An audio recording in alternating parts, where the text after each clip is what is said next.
Pessoal, tudo bom? Daniel da QSP, sejam bem-vindos aqui a mais um vídeo do canal.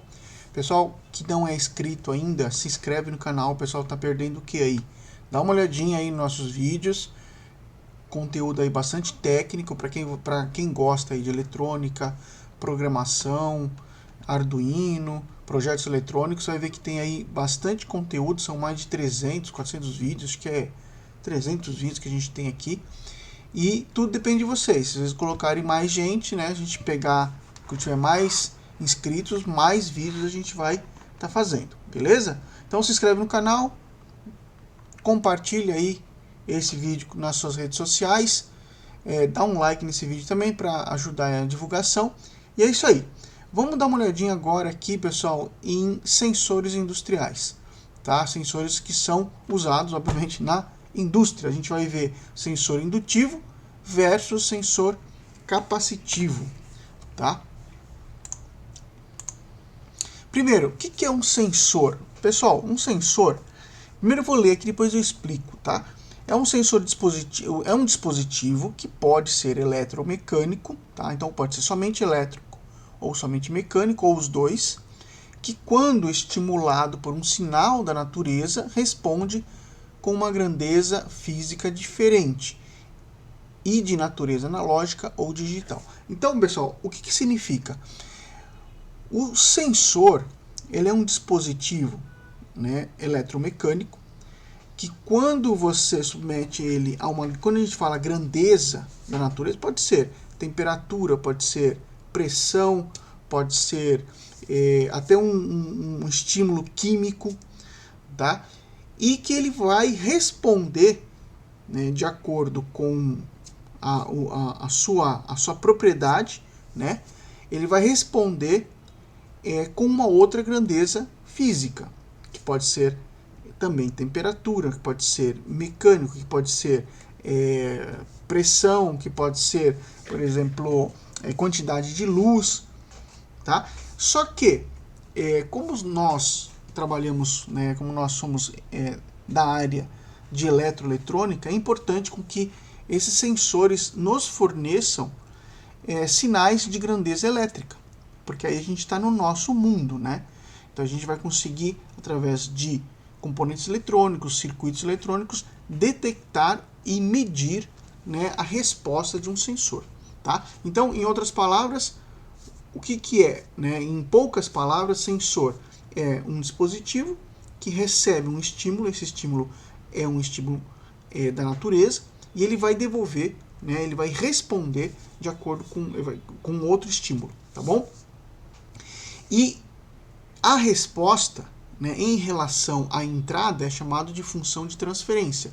E não obrigatoriamente ela é linear. Ela pode ter uma resposta, né, de acordo com uma equação, como é o caso, por exemplo, de um NTC, de um PTC, de um termistor, onde a resposta ela não é, né, linear, né? Ela não é uma equação do primeiro grau. Pode ser uma equação exponencial, pode ser uma equação logarítmica, tá bom? Então a gente tem aqui um exemplo, um quadradinho que a gente está chamando de sensor, né, mais para exemplificar o que eu acabei de explicar, onde ele, na entrada ele recebe uma grandeza física 1 e vai responder com uma grandeza física 2. Tá? O que a gente vai estudar hoje? A gente vai estudar sensores industriais. A gente vai começar falando aqui do sensor indutivo. Tá? Pessoal, o sensor indutivo é um dos sensores mais usados na indústria. Tá? Ele é usado muito para detecção de objetos, por exemplo, de objetos em uma esteira, né? Ou, por exemplo, no rotor, né? Na posição de um rotor de um motor, e etc. Só que o sensor indutivo, ele funciona apenas para materiais magnéticos ou ferromagnéticos. Até alumínio ele funciona. Mas materiais como, por exemplo, água, tecido, tá? Ou qualquer outra coisa, ele não vai funcionar. Aí para isso existe outro sensor que a gente vai falar daqui a pouco. Aí também ele tem uma distância sensora que vai de 1 milímetro até 1,5 centímetros. Tá? A gente vai falar o que é daqui a pouco também da distância sensora. Sensibilidade dele muito boa e fixa, embora existam sensores que ainda que tem uma espécie de um trim-pot, na verdade tem um trim-pot que ajusta a sensibilidade do sensor. Tá? É um sensor robusto, a gente pode ver que todo o corpo dele é metálico, então ele pode ser preso por exemplo, no gabinete, pode ser preso na estrutura metálica do sistema de produção, tá? Do processo fabril de algum produto. Tá? Excelente custo, tá? O custo dele não é alto e ele tem uma resposta muito rápida também. Tá?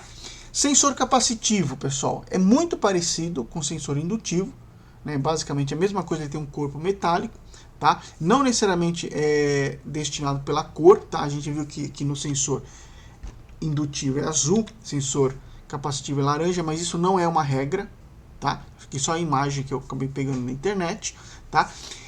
Diferença dele, ele pode atuar com qualquer tipo de material, não necessariamente material magnético, é ferro magnético, pode ser, por exemplo, líquido, pode ser água, pode ser gasolina, pode ser óleo, pode ser, por exemplo, a própria mão, né, a detecção de repente de um corpo, por exemplo, numa indústria de alimentícia, pode ser utilizado. Tá? Distância sensora, ele vai de 18 a 30 milímetros, 3 centímetros. Tá? Sensibilidade muito boa e pode ser ajustado. Eu não falei aqui, tanto o sensor indutivo como o sensor capacitivo, na traseira dele tem um LEDzinho que indica, né, a sua detecção. Quando detecta o material, o objeto, aquele LED ele liga. Tá bom? Tem maior cuidado na detecção, tá? Por quê? Como ele é um dispositivo, um sensor que detecta inúmeros materiais, a gente tem que tomar cuidado no momento de dimensionar ele, né, e também de não passar algum objeto, né, que não seja um objeto que a gente queira detectar, e por ele detectar diversos tipos de materiais, ele pode então ter uma resposta falsa aí, tá bom? E custo moderado, ele tem um custo um pouquinho mais caro que o sensor indutivo, tá? Até devido pelo circuito interno dele, que é um circuito baseado num oscilador por capacitor, tá? Por isso sensor capacitivo. E velocidade de acionamento médio, tá bom? Aqui, pessoal, a gente tem um diagrama de blocos do sensor indutivo. O que é isso? A gente pode ver aqui, ó, pessoal, que a gente temos aqui 4 blocos, tá? Temos aqui um oscilador, tá? É um oscilador tanque, né, que se baseia por um circuito tanque. O que é um circuito tanque? É um circuito que é composto por um indutor em paralelo com um capacitor. Tá? Então, no caso do sensor indutivo, o principal componente, né, que é utilizado aqui na entrada do sensor é um indutor. Tá bom? Por isso, ele é utilizado aí em objetos ferromagnéticos. Tá? Então, esse oscilador ele depende aí desse circuito tanque, que obviamente depende da indutância desse indutor. Tá? Então, na presença de um dispositivo ferromagnético, essa indutância ela vai ser alterada, né? E daí o circuito oscilador então vai se comportar, ou a frequência do oscilador ele vai ser alterada. Aqui a gente vai ter um circuito demodulador, tá? E na sequência a gente tem um circuito comparador com Schmitt-Trigger. E depois o sinal, né, o circuito de saída, que a gente vai ver mais para frente, pode ser um circuito do tipo PNP, NPN e também por contato seco. Tá? Esse circuito, então, ele vai fornecer o sinal adequado para a sua aplicação, para o seu CLP. Tá bom? Aqui a gente tem um diagrama de blocos do sensor capacitivo. Tá? Basicamente, os dois sensores são iguais. A diferença é que na entrada do sensor capacitivo, ele tem placas paralelas, são capacitores. Tá? Então, lembrando, né, o conceito de capacitor, que são duas placas paralelas, e entre essas duas placas nós temos o dielétrico. Né? Então, à medida que você, né, troca o dielétrico, né, você muda, entendeu, a capacitância desse sensor. Então, no caso do sensor capacitivo, o dielétrico é o objeto que vai se aproximar, né, na face, né, de frente aqui do sensor. Então, se eu colocar aí, por exemplo, um líquido, se colocar, por exemplo, um material, uma madeira, até um material que não necessariamente é um material condutivo, ele vai alterar então a capacitância desse circuito, no circuito de entrada, e obviamente vai também alterar o circuito oscilador. O restante, pessoal, é exatamente igual ao sensor indutivo. O que é a distância sensora? Pessoal, a distância sensora, né, é a distância máxima do objeto, né, o objeto padrão, que no caso de um sensor indutivo, na fábrica ele é testado com uma peça de aço doce, tá? Então, o que é isso? É a distância máxima do objeto ao sensor, para que o mesmo detecte sua presença. Então, assim, se você pegar um sensor e for aproximando o objeto, né, gradativamente vai chegar um momento que ele vai detectar. Essa distância do objeto ao sensor é chamado de distância sensora, tá? Então é a máxima distância, né, para que o objeto seja detectado pelo sensor, tá bom? Essa distância, como eu falei, é calibrada na fábrica, tá?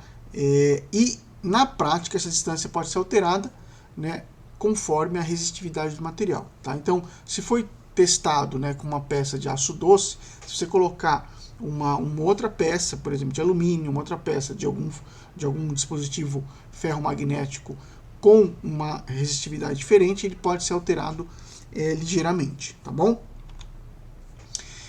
Esterese, tá? Então veja bem, quando você aproxima um objeto do sensor, ele vai detectar, tá? Para que na saída não ficasse fornecendo, né, e não fornecendo o sinal, bem na iminência do objeto estar próximo, né, de detecção, né, do sensor, existe o que chamamos de esterese. Então, quando você aproxima o sensor, né, então ele está aqui, você aproxima o objeto do sensor, ele vai detectar. Quando você afastar novamente esse objeto, ele vai continuar detectando aquele objeto, tá? Até que, se afastando mais, ele vai mostrar que o objeto não está mais presente. Então, o que é a esterese? É justamente essa distância, né, essa variação, né, de quando detecta para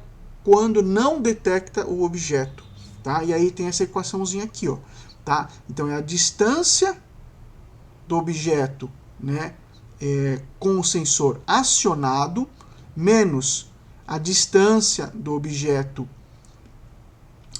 perdão, é a distância do objeto que desaciona o sensor menos a distância do objeto que é acionado, o sensor, dividido pela distância sensora que a gente viu na slide anterior, vezes 100%. Tá? Então isso vai estar normalmente rodado em 15, 10, 15%, né, nos sensores capacitivos e indutivos. Isso é muito útil, pessoal, para justamente o teu sistema CLP não ficar acionando, desacionando, entendeu? Na presença do sinal do sensor. Tá? O sensor não pode ficar na saída fornecendo os sinais, né, como se fosse um trem de pulso, como se fosse uma onda quadrada. Tá? Então, isso vai dar uma robustez maior no sensor. Tá?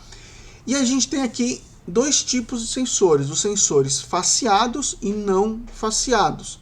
Tá? A gente pode ver aqui na imagem, né, que o sensor faceado, ele meio que tem a parte sensora, né, que é a parte que detecta o objeto, ela está rente ao corpo do sensor. Já o sensor não faceado, ele está sobreposto, né, ele tem uma distância, né, do corpo do sensor. Tá? E aí isso vai ser diferente para cada aplicação. A gente pode ver que aqui na imagem da esquerda a gente tem o sensor faceado, né, que o campo eletromagnético, que eu estou me referindo tanto no sensor indutivo, que é campo magnético, como o sensor capacitivo, que é campo elétrico. Então aqui No caso do campo eletromagnético, né, considerando os dois sensores, ele é mais fechado, tá? E daí eu consigo ter uma distância sensora menor, quer dizer, o meu objeto ele tem que se aproximar mais, né, dessa face, né, onde ele está preso, o sensor, ao passo que o sensor não faceado, né, por ele ter essa parte sobressalente do corpo, né, a face que detecta, ela é sobressalente do corpo do sensor, então o campo, né, eletromagnético ele é mais disperso, tá? Como mostra aqui nessa imagem, né? Então, com isso, o pessoal tem que tomar muito cuidado, porque o objeto ele pode ser detectado, né, meio que na lateral, né, esse campo eletromagnético, né, o objeto que vai ser detectado passar, né, entrar dentro desse campo, ele será então detectado pelo sensor, tá bom? Então, muito cuidado aí na escolha, na sua aplicação de sensores faceados e não faceados. Aí, quanto ao circuito de saída, né? Então, basicamente, pessoal, o sensor, esses sensores industriais, como a indústria, né, ela basicamente trabalha com tensões de 24 volts ou até e às vezes 12 volts, né? A maioria dos sensores capacitivos indutivos, eles têm um range de alimentação bem grande, tá? Que vai desde 6 a 36 volts, tá? O ideal é que trabalhem com 24 volts, tá bom? Então, eu vou alimentar o meu sensor com 0 e mais V, sendo que mais V é 24 volts, tá? E no caso, né, de sensores do tipo PNP, na saída ele vai ter transistores do tipo PNP. Então o circuito vai ser dessa forma aqui, ó. Tá? Quando eu tenho o objeto detectado, né, ele vai no pino preto, aqui no fio preto, ele vai fornecer, né, o mais V, o 24 volts. Tá? Por quê? Porque nesse caso, o transistor do tipo PNP, ele irá conduzir. Tá? Conduzindo, como o emissor dele está conectado aí no mais V, e ele está conduzindo, então ele está saturado, então ele vai fornecer o mais V na carga aqui, que está referenciada no 0 volts. Tá? No caso de sensores do tipo NPN, né, que é o caso desse transistor aqui à esquerda, né, você tem o transistor, então agora o emissor ligado na referência de 0 volts, tá? E eu tenho um resistor aqui de pull-up. Aqui no caso do sensor PNP, eu tenho um resistor aqui de pull-down, beleza? Então, o que acontece? Neste caso, a minha carga, você que vai pegar a sua carga, vai ligar no mais V, e o negativo da sua carga você vai ligar no preto, que é o coletor do transistor. Então, quando o sensor ele detecta o objeto, ele vai ligar esse transistor, saturando ele, conectando então esse pino preto ao azul, que é o 0 volts. Tá? Então, por padrão, você vai perceber, pessoal, que o azul ele é 0 volts, o marrom ele é o mais 24 volts e o preto é o sinal que é o sinal de controle, digamos assim, tá? Tanto para o sensor PNP como para o sensor NPN. Bom, pessoal, então agora a gente vai para o laboratório, tá? Já mostrei para vocês aqui uma aplicação onde eu testava um sensor indutivo. Hoje a gente vai fazer uma brincadeira, vamos fazer no laboratório testes mostrando a diferença desses dois sensores indutivos e capacitivos, usando aí o nosso CLP com base no Arduino, que é o QSP Arduino 24 volts, ok? Então, não saia daí, vamos para a bancada, a gente vai fazer agora aí os testes com os dois sensores. Pessoal, então estamos aqui na bancada, eu quero fazer com vocês alguns testes, tá? Eu tenho aqui um sensor, esse maior aqui, que é um sensor indutivo, tenho esse outro cara aqui, ó, que é um sensor capacitivo, então vou mostrar a diferença entre os dois. E os materiais que eu tenho aqui, pessoal, para testar, é uma madeira, tá? Tenho aqui um alumínio, tem aqui uma lupa de metal aqui, o corpo dela é metálico. Temos aqui um líquido que é a água mesmo e álcool isopropílico, tá? Então vamos fazer um teste.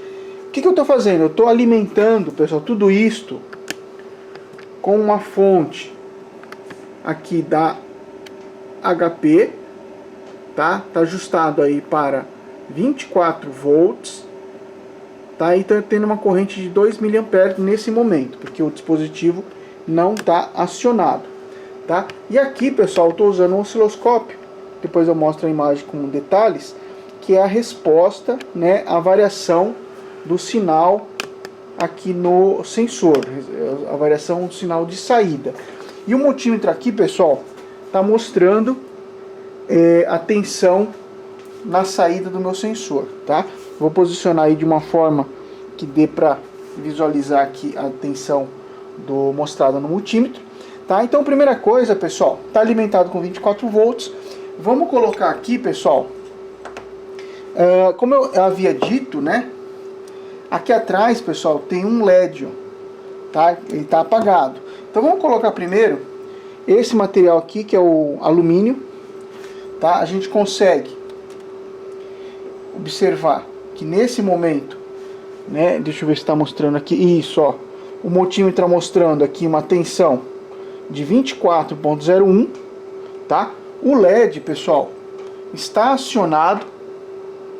Se eu retirar agora o objeto, ó, o LED apaga, tá? E aqui, pessoal, no osciloscópio, nós temos a subida do sinal de saída, tá? Então a gente está aí com uma escala de 1 milissegundo por divisão.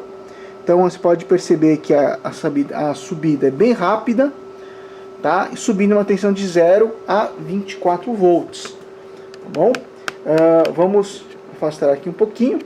Vamos agora testar, pessoal. Já resetei aqui o osciloscópio.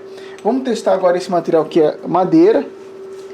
A gente colocando aqui no objeto, ó, a madeira, não acontece nada. Pode ver que tanto no multímetro como no osciloscópio não tem nada. Se a gente colocar aqui o álcool isopropílico, mesma coisa, ó, não detecta nada. Colocar, por exemplo, aqui água, também não detecta nada, tá? E se eu colocar agora aqui essa lupa, né, que ela é de metal, a gente pode perceber aqui, ó, que agora detectou, tá? Tá 24,01, que o osciloscópio então já detectou a subida, tá? E a gente tem aqui, ó, o LEDzinho ligado, tá bom? Vamos trocar agora, tá? Eu vou fazer agora, mudar o setup, para colocar agora esse sensor capacitivo e a gente vai ver a diferença. Pessoal, agora estamos aqui com o sensor capacitivo, tá? A alimentação também é de 24 volts, tá? Lembrando, o fio azul é o fio GND, o marrom é o mais 24 volts e o preto é o sinal de saída. O sinal de saída está conectado nesse multímetro Fluke 115 e também na entrada do osciloscópio da Rode Schwartz aqui, tá? Então o primeiro material que a gente vai testar, vamos testar junto também aqui com o alumínio, tá? Mesma coisa, ele tem aqui um LEDzinho, ó, na saída, tá? Então, aproximando aqui o alumínio, ele detecta, a gente pode ver aqui no osciloscópio que detectou, o multímetro está marcando 23,4, tá? E o LEDzinho está ligado, ó, tá bom? Então, retirando. Agora o material está aqui com 0 volts, tá? Repare, ó, que até a minha mão detecta, tá? Então por isso, né, que a gente tem que tomar um cuidado maior no caso dos sensores capacitivos, tá bom? Lembrando aqui, ó, aí eu vou deixar aí para vocês responder a essa questão. Tanto esse sensor como esse outro sensor aqui, eles são faceados ou não faceados? Então escreve aí, comenta aí embaixo do vídeo, tá, pessoal? Aí onde vocês podem estar comentando, comenta se esses sensores são faceados ou não faceados, tá? Vamos colocar aqui, ó, a lupa. Mesma coisa, ela consegue detectar, tá? Ó, 23,41. Vamos agora testar madeira. A madeira no sensor indutivo não funcionou. Vamos dar uma olhadinha aqui, ó. Já detectou a madeira, ó. 23.41, tá? Vamos ver aqui a resposta no osciloscópio, ó. Aí, ó, a resposta. Também bem rápida, tá? Vamos ver aqui agora a água. Vou colocar assim, ó, de um jeito que dê pra vocês enxergarem, ó. A água, mesma coisa. Ó, detectou 23.41. Se eu afastar, ele zera. Aproximar 23.41. Tá? Então, veja as utilidades, né, que pode ser usado esse sensor. Aqui o álcool isopropílico, mesma coisa. Tá bom? Só agora, pra gente finalizar, pessoal, vou dar um look aqui, ó, na parte de conexão, tá? Lembrando aqui que a gente tem azul GND, marrom mais 24 volts e o preto é a saída. Ok, pessoal? Tá aí mais um vídeo aí pra vocês. Deixa um like nesse vídeo, se inscreve no canal e acompanha a gente nas redes sociais. Tem muito vídeo pra chegar e agora nessa área de instrumentação de automação industrial. Tá bom? Lembrando vocês que a gente tem aqui o nosso CLPzinho, tá, pessoal? Depois eu vou fazer outros vídeos mostrando esses sensores, tanto indutivo capacitivo, mais aplicações aí com o nosso CLP, tá bom? Abraço a todos, vejo vocês no próximo vídeo.